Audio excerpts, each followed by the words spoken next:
Hello viewers, আসসালামু আলাইকুম। সবাই কেমন আছেন? আমিও আলহামদুলিল্লাহ ভালো আছি। চলে আসলাম আরও একটি রেসিপি নিয়ে। তো এই হাঁড়িটা দেখে তোমরা নিশ্চয়ই বুঝতে পেরেছো আমি কি রেসিপি তোমাদের সাথে শেয়ার করতে যাচ্ছি। আমি বানাবো আজকে ভাপা পিঠা। তো এই হাঁড়িতে আমি পানি বসিয়ে দিয়েছি আর এখানে নিয়ে নিয়েছি চালের গুঁড়ো। এই পিঠা কিভাবে বানায় সেটা আমি কখনোই দেখিনি, তাই নিজে থেকে কখনোই ট্রাই করিনি। সো আমি যেহেতু গ্রামে আছি, গ্রামে তো অনেক শীত পড়েছে, তো সেই জন্যই ইচ্ছে করে প্রতিদিন নানা রকমের পিঠাপুলির আয়োজন করি। তো এই যে আমি আজকে আমার কাকিমায়ের হাতের পিঠাটা খাবো। ওনাকে বলেছি যে আমি এই পিঠা খেতে ইচ্ছে করছে, আমাকে বানিয়ে দিন। সো যেই বলা সেই কাজ। তারপর এখানে আমি প্রথমে পোলাও চাল গুঁড়া করে নিয়ে নিয়েছিলাম।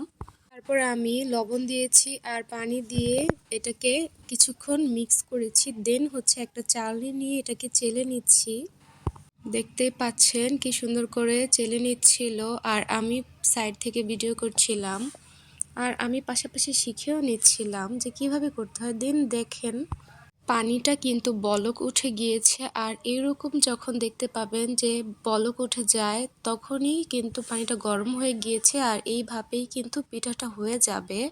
তো চলুন আমরা এবার কিভাবে বানাতে হয় প্রসেসটা দেখে নিই। এটা কিন্তু খুবই ইজি। প্রথমে একটা বাটিতে সমান করে আপনি চালের গুঁড়োটা নিয়ে নেবেন। দেন আপনি এখানে গুড় ইউজ করবেন, আর যারা যারা নারকেল দিতে পছন্দ করেন তারা অবশ্যই নারকেল অ্যাড করে দিবেন। আমি নারকেল দিয়ে খেতে পছন্দ করি না, আমার গ্যাস হয়ে যায়, তো সেই জন্য আমি এখানে নারকেলটা স্কিপ করেছি। তারপর একটা নেটের কাপড় দিয়ে আমি এই পিঠাটাকে এভাবে করে রেখে দিব। তারপর কিছুক্ষণ আমি ঢেকে রাখবো আর ওয়েট করব। দেখেন কি সুন্দর ধোঁয়া উঠতেছিল, আর এতেই বোঝা যাবে পিঠাটা হয়ে গেছে। আমি এখানে পোলার চাল ইউজ করেছি কারণ পোলার চালের স্মেলটা অনেক বেশি ভালো লাগে, আর এই স্মেলে ভাপা পিঠার অনেক বেশি মজা লাগে। আপনারা চাইলে ভাতের চাল কিংবা আতপ চাল দিয়েও এই পিঠাটা বানাতে পারবেন। তো আমি এখানে খেজুরের গুড় ইউজ করেছি, সেই জন্যই ভাপের সাথে ধোঁয়া উঠতেছিল, সেই ধোঁয়াতে অনেক সুন্দর স্মেল আসতেছিল। আমার তো ইচ্ছে করছিল কখন আমি খেতে পারবো।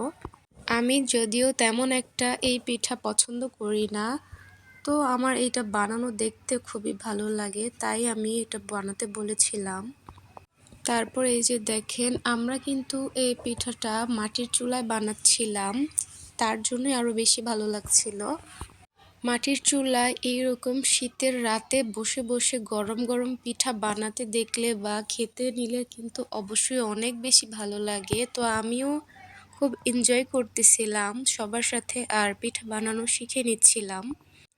আমি কিন্তু এই পিঠাটা পরের বার আবার ট্রাই করব, সেটাও তোমাদের সাথে শেয়ার করব, কারণ এটা খুবই ইজি, তোমরাও দেখলে পারবে। যারা একদমই পিঠা বানাতে পারো না, নতুন, তারাও কিন্তু আমার এই ভিডিওটা দেখলে পিঠা বানানো শিখে যাবে। আমি অল প্রসেস তোমাদেরকে দেখিয়ে দিচ্ছি কিভাবে কিভাবে তোমরা এটাকে তৈরি করতে পারবে।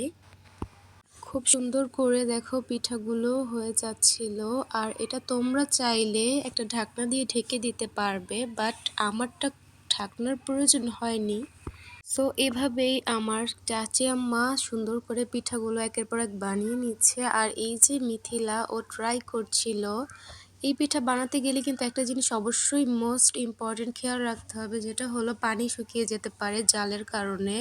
সো ওটা চেক করতে হবে, অ্যান্ড পানি যদি শুকিয়ে যায় তাহলে অবশ্যই পানি দিয়ে দিতে হবে, কারণ পানির পরিমাণ যদি কমে যায় তাহলে কিন্তু পিঠা ভিতর দিয়ে কাঁচা রয়ে যাবে, একদমই খাওয়া যাবে না। তো আমি সেটা চেক করে পানি দিয়ে দিয়েছিলাম। তো তোমরাও যখন বানাবা এই দিকটা একদমই খেয়াল রাখবা। যদিও গ্যাসের চুলায় বানালে এটা খেয়াল রাখতে হয় না, তবু দেখিয়ে দিলাম। তারপর দেখো এই যে এখন আমি খাবো, আমার খাওয়ার পালা চলে আসছে। পিঠাটা এত মজা হয়েছিল, জাস্ট বলার বাহিরে, অনেক বেশি ভালো লেগেছে। তো এই রকম যদি ভিডিও পেতে চাও তাহলে অবশ্যই তোমরা আমার চ্যানেলটাকে সাবস্ক্রাইব করে দিবা। আর যদি এই ভিডিওটি ভালো লাগে তাহলে অবশ্যই লাইক কমেন্ট শেয়ার করে দিবা। তারপর দেখো আমরা একে একে সবাইকে সার্ভ করার জন্য নিয়ে নিচ্ছিলাম, আর সবার শেষে এই পিঠাটা আমি নিজে আমার জন্য বানিয়েছিলাম, একটু ডিজাইন করেছি আর কি।